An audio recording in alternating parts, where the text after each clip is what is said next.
कैसे हैं आप? मैं अतुल सर और आज मैं लेकर आया हूं मॉडल वर्क पार्ट सेकंड। मैं मॉडल वर्क पार्ट फर्स्ट आपको बता चुका हूं, पढ़ा चुका हूं। जिन बच्चों ने पार्ट फर्स्ट ना देखा हो वे मेरे चैनल के लिंक में जाकर इंग्लिश स्कॉलर में जाकर देख सकते हो। उसके बाद पार्ट सेकंड देखें तो हम डिस्कस करेंगे मॉडल वर्क में पार्ट सेकंड। कैन कुड का यूज हमने आपको बताया था कि कैन कुड के जो इंपॉर्टेंट यूजेस हैं, जो एग्जाम्स में अक्सर क्वेश्चन इससे बनते हैं, हम वो डिस्कस करेंगे। वरना यूजेस तो इसके बहुत सारे हैं, लेकिन हम डिस्कस करेंगे इसके इंपॉर्टेंट यूजेस में। तो आइए देखते हैं बेटा, एक तरफ लिखा है आपका कैन, एक तरफ आपका क्या लिखा है? कुड। तो पहले हिंदी में समझते हैं। देखिए, एक वाक्य हिंदी में होता है, तुम ऐसा कर सकते हो, तुम जा सकते हो, तुम उसे समझा सकते हो, तो सकता है। अगर सकता है तो बेटा हम किसका है तो किसका प्रयोग करेंगे? कैन प्लस मेन वर्ब की फर्स्ट फॉर्म। और अगर सेंस देता है सका का तो कुड प्लस मेन वर्ब की थर्ड फॉर्म। नहीं बेटा, फर्स्ट फॉर्म इसमें लगाएंगे। ओके, ये फर्स्ट फॉर्म लिख लेंगे, थर्ड फॉर्म गलत है। ओके, तो ध्यान रखेंगे, सकता है तो कैन प्लस वर्ब की फर्स्ट फॉर्म, और सका है तो कुड प्लस मेन वर्ब की फर्स्ट फॉर्म। जैसे तुम ऐसा कर सकते हो तो यू कैन डू सच, और तुम ऐसा कर सके तो you could do such, you could do such. Okay, अब इसके बाद बेटा हम सेकंड पार्ट देखेंगे। देखिए, एक चीज गौर करके देखिए तो बेटा कुड में दो यूजेस हैं, एक सका और एक सकता था। दोनों में डिफरेंस है। तुम ऐसा कर सके यू कुड डू, और तुम ऐसा कर सकते थे। तो बेटा ध्यान रखने, जब सकता था का सेंस है तो हम कुड हैव लेंगे प्लस वर्ब की थर्ड फॉर्म लेंगे। मतलब कुड प्लस वर्ब की फर्स्ट फॉर्म का मतलब इसमें काम हो चुका होता है, खत्म होने की बात करता है। और कुड हैव में इम्पॉसिबिलिटी ऑफ एक्शन को शो करता है, मतलब कोई काम होना था, हो सकता था, लेकिन हुआ नहीं। जैसे मैं जा सका तो आई कुड गो, और मैं जा सकता था आई कुड हैव गॉन, मैं जा सकता था लेकिन मैं गया नहीं। ध्यान रखेंगे, लेकिन कैन में ऐसा कोई यूज नहीं है। इसके बाद अगला पॉइंट बेटा देखिए, टू ऑफर हेल्प। यदि हम किसी की मदद ऑफर करते हैं या किसी की मदद करने के लिए तैयार रहते हैं या किसी की मदद करना चाहते हैं, और हेल्प के लिए जब हम उससे कोई प्रार्थना करते हैं, रिक्वेस्ट करते हैं या कहते हैं, ऑफर करते हैं कि क्या मैं आपकी मदद कर सकता हूं, नॉर्मली लोग बोलते हैं कैन आई हेल्प यू, तो ऑफर हेल्प के लिए किसका प्रयोग करेंगे? कैन का प्रयोग करेंगे। वहां पर कुड का प्रयोग नहीं किया जाता है। अब एक चीज बेटा और गौर करेंगे, कुड का प्रयोग पॉसिबिलिटी के लिए भी करते हैं। मतलब कुड का प्रयोग, देखिए मे माइट हमने पढ़ाया था, उसका यूज अलग है। अब हम डिस्कस करेंगे कुड। मतलब कुड का प्रयोग पॉसिबिलिटी के लिए भी किया जाता है, संभावना के लिए भी किया जाता है। लेकिन ये पॉसिबिलिटी कैसी होती है? आप जिस चीज को लेकर पॉसिबिलिटी बना रहे हैं, संभावना बना रहे हैं, मतलब वो चीज होगी ही नहीं। हमने यहां लिख दिया अनसर्टेन। जैसे हमने संभावना व्यक्त की, वो तुम्हारा भाई हो सकता है, he could be your brother, लेकिन वो आपका भाई है नहीं। तो अनिश्चित संभावना को व्यक्त करने के लिए, अनसर्टेन संभावना को व्यक्त करने के लिए हम क्या लगाएंगे? मतलब कुड का प्रयोग करेंगे। ओके, मे को हमने यूज बताया था, माइट का यूज हमने बताया था कि मे का प्रयोग निकट की संभावना के लिए करते हैं, माइट का प्रयोग दूर की संभावना के लिए करते हैं, मस्ट का प्रयोग एक निश्चित संभावना को इंडिकेट करते हैं, और पॉसिबिलिटी जो आपका कुड से रिलेटेड है, कुड भी संभावना के लिए आता है, लेकिन ये अनिश्चित संभावना की बात करता है, मतलब वो चीज हो ही नहीं सकती है। ओके, इसके बाद अगर हम पोलाइट रिक्वेस्ट की बात करें, पोलाइट रिक्वेस्ट के लिए भी कुड का प्रयोग बेटा किया जाता है। ध्यान रखना, पोलाइट रिक्वेस्ट के लिए भी कुड का प्रयोग किया जाता है। जैसे could you help me please, क्या आप मेरी मदद कर सकते हैं? जब हम किसी से विनम्रता से रिक्वेस्ट करते हैं, पोलाइट रिक्वेस्ट, तो ध्यान रखना कुड की चार यूजेस में गौर करना। सका, सकता था, सका भी इंपॉर्टेंट, सकता था भी इंपॉर्टेंट, पॉसिबिलिटी के भी केस में यूज होता है, और पोलाइट रिक्वेस्ट केस में भी यूज होता है। और कैन कुड में जो सबसे इंपॉर्टेंट रूल है, जो अक्सर एग्जाम्स में आता है, जरा इसमें गौर करना।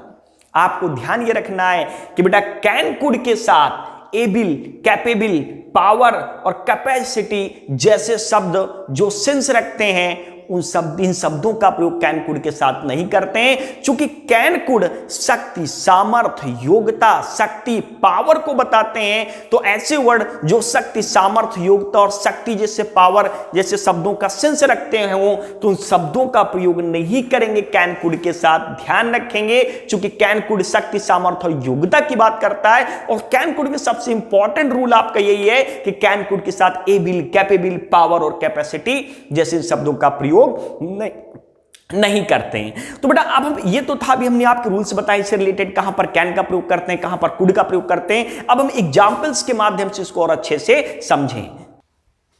स्टार्ट कर दिया। तो बेटा अब हम डिस्कस करेंगे इसके एग्जाम्पल्स, जो कैन कुड हमने यूजेस आपके, इसके जो इंपॉर्टेंट यूजेस आपके पढ़ाए हैं, जो एग्जाम्स में अक्सर पूछे जाते हैं, अब उसके माध्यम से अब हमने एग्जाम्पल्स दिया है आपके कैन कुड के, तो अब एग्जाम्पल्स के माध्यम से अब हम समझेंगे कहां पर कैन का प्रयोग करेंगे, कहां पर कुड का प्रयोग करते हैं। तो आइए डिस्कस करते हैं मेरे साथ। तो देखिए बेटा पहला जो वर्ड आपका लिखा है, I mean to say word नहीं बेटा, पहला सेंटेंस जो आपका लिखा है, you can be able to do this arduous work. अब हमने आपको बताया था कैन कुड के साथ शक्ति, सामर्थ्य और योग्यता वाले शब्दों का प्रयोग नहीं करते हैं। तो सीधी सी बात है, यहां पर बेटा आप बी एबल टू पूरा हटाना पड़ेगा। कहने का मतलब बी एबल टू यहां क्या करेंगे, पूरा ओमिट कर देंगे। You can do this arduous work. और ये जो आर्डुअस लिखा है इसका मतलब जटिल होता है, कठोर होता है, उसके लिए क्या यूज करते हैं आर्डुअस। तो आर्डुअस का मतलब क्या ध्यान रखेंगे, जटिल ध्यान रखेंगे। ओके, ध्यान रखना जटिल होता है। और यदि एबल लेना चाहते हैं तो इसको ऐसे भी बना सकते हैं, यू आर एबल टू, इसको ऐसे भी कर सकते हैं, कैन भी हटा सकते हैं। लेकिन रूल ये होता है कि कैन कुड के साथ इन शब्दों को हटाते हैं, ना कि कैन कुड को हटाते हैं। हमने आपको इस तरीके से भी बता दिया, अगर बनाना चाहें तो आप बना जरूर सकते हैं। इसके बाद could you please help me. अब यहां लिखा है could you please help me, और आपको पता है कुड का प्रयोग पोलाइट रिक्वेस्ट के लिए यूज करते हैं। तो बेटा ये जो सेंटेंस लिखा है ये पूरा आपका सही है, मतलब कुछ गलत नहीं है, there is no problem in this sentence. इसके बाद बेटा अगला जो आपका लिखा है, वी कुड बी कैपेबल। अब देखिए कैपेबल भी शक्ति सामर्थ्य को बताता है, तो हम क्या करेंगे, वी बी कैपेबल टू यहां से हटा देंगे, केवल हम करेंगे वी कुड इनकाउंटर देम। और इनकाउंटर का मतलब बेटा इसके दो मतलब होते हैं। एक इनकाउंटर का मतलब ध्यान रखेंगे सामना करना, और एक इनकाउंटर का मतलब होता है किसी की हत्या कर देना या किसी को मार देना, उसका मतलब भी आपका इनकाउंटर होता है। और या तो कुड को हटा के इसको ऐसे भी बना सकते हैं, we were capable to encounter them, we were capable to encounter them. इसके बाद बेटा अगला देखेंगे, he could be your brother. Possibility का केस है, अनसर्टेन पॉसिबिलिटी, तो बेटा ये वाक्य सही है, नो एरर, कोई गलती नहीं है, क्योंकि हमने कहा था कुड का प्रयोग पॉसिबिलिटी के केस में करते हैं, एक ऐसी संभावना जिसमें होने के चांस ना के बराबर होते हैं। इसके बाद बेटा अगला लिखा है, he did not help me, उसने मेरी मदद नहीं की, दो यद्यपि वो मेरी मदद कर सकता था। हमने आपको बताया था कुड हैव का प्रयोग काहे के लिए करते थे। कुड हैव का प्रयोग तब करते हैं जब किसी एक्शन की पॉसिबिलिटी की बात करते हैं, मतलब वो एक्शन हो सकता था लेकिन वो हुआ ना हो, और वही चीज इसमें बता रहे कि वो मेरी मदद कर सकता था लेकिन उसने नहीं की। तो बेटा ही मतलब उसने मेरी मदद नहीं की, यद्यपि वो मेरी मदद कर सकता था। तो देखिए कौन सा ऑप्शन इसमें आ सकता है, he could have helped me, मतलब आपका third option, C option. Okay, अगला लिखिए बेटा, ही टोल्ड मी, उसने मुझे बताया, दैट ही इंग्लिश फ्लुएंटली, वो English fluently and was very happy, और बहुत खुश था। अब जरा देखिए इसमें, देखिए एक चीज बेटा, इसको अंडरस्टैंड करेंगे इस सेंटेंस को, क्योंकि अगर इस सेंटेंस के भाव को नहीं समझेंगे तो ऑप्शन अप्रोप्रिएट नहीं फिल कर सकते। अब ऑप्शन तो दो ही आपके आने, ये सीडी तो गलत है, खैर या तो ए आएगा या तो बी आएगा। अब जो बी है वो कुड हैव स्पोकन, इंग्लिश बोल सकता था। ये कुड हैव, ये स्पेलिंग बेटा गड़बड़ है, यहां पर स्पोकन होना चाहिए, स्पीकन लिखा हुआ, इसको इंप्रूव कर लेंगे, स्पोकन, स्पोकन। ओके, तो देखिए ही टोल्ड मी, उसने मुझे बताया कि वो इंग्लिश बोल सकता था, अच्छे से फ्लुएंटली बोल सकता था और बहुत खुश था।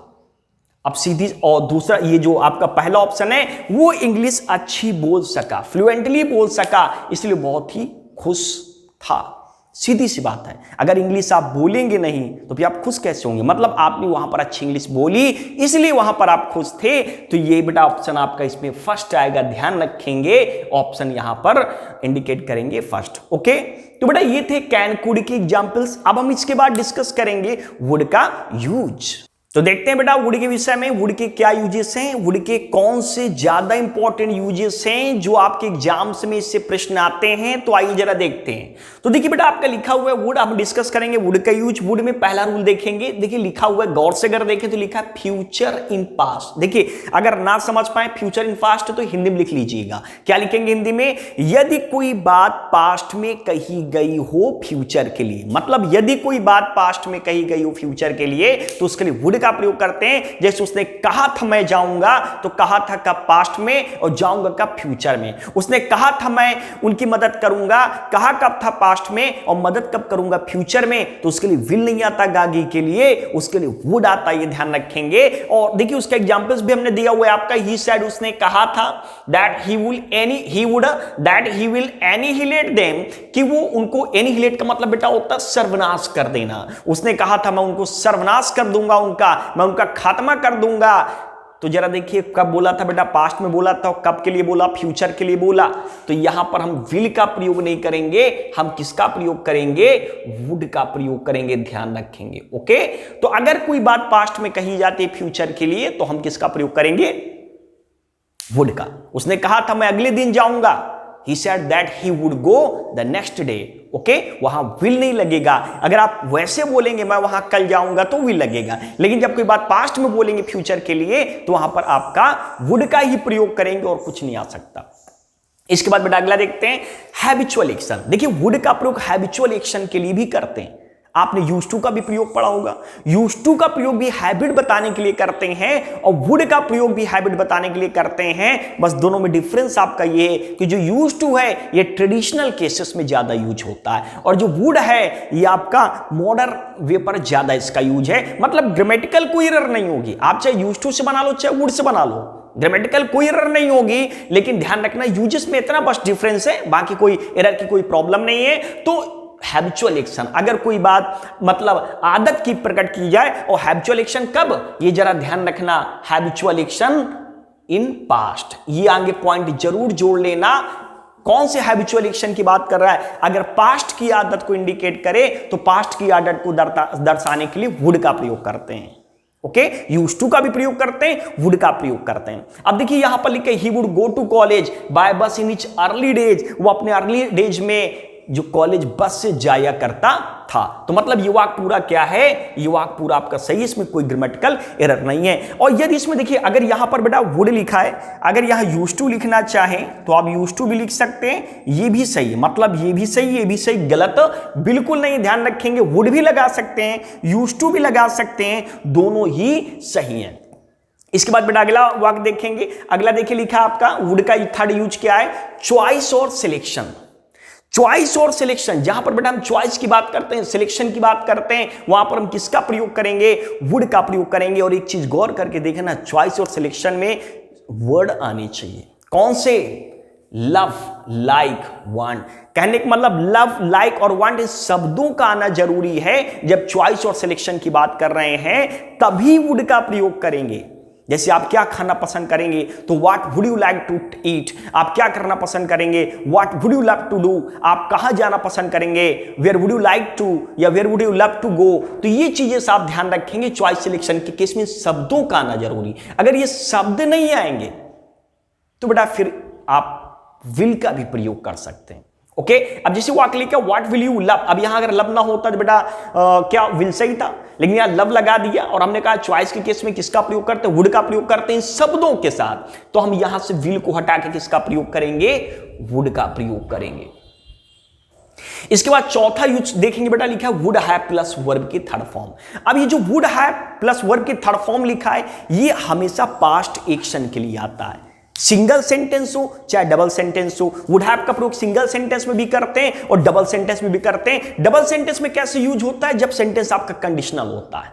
यदि तुम आए होते तो मैं गया होता, if you had come I would have gone. तो कंडीशनल केस में भी यूज होता है, कंडीशनल केस में सेकंड वाले पार्ट में यूज होता है वुड हैव, और पहले पार्ट में हैड यूज होता है। और अगर सिंगल सेंटेंस की बात करें कि मैं वहां गया हो, शायद तुम वहां गए होगे, शायद तुम उनसे मिले होगे, जब हम सिंगल सेंटेंस में यूज करेंगे तो सेंस जो देगा वो गागीगे का, लेकिन होगा एक्शन पास्ट का। जैसे सेंटेंस के माध्यम से देखेंगे, perhaps he would have demolished that building, मतलब ये वाक्य सही है, शायद उसने इस बिल्डिंग को तोड़फोड़ की होगी। डिमोलिश माने नष्ट करना, पर्टिकुलर बिल्डिंग वगैरह के लिए लगाते हैं, भवन वगैरह को ढहाने के लिए, नष्ट करने के लिए, तोड़ने के लिए यूज करते हैं क्या, डिमोलिश वर्ड का प्रयोग करते थे। तो बेटा ये थे आपके वुड के इंपॉर्टेंट यूज। और दो बहुत इंपॉर्टेंट यूज है, गौर करके ध्यान देंगे।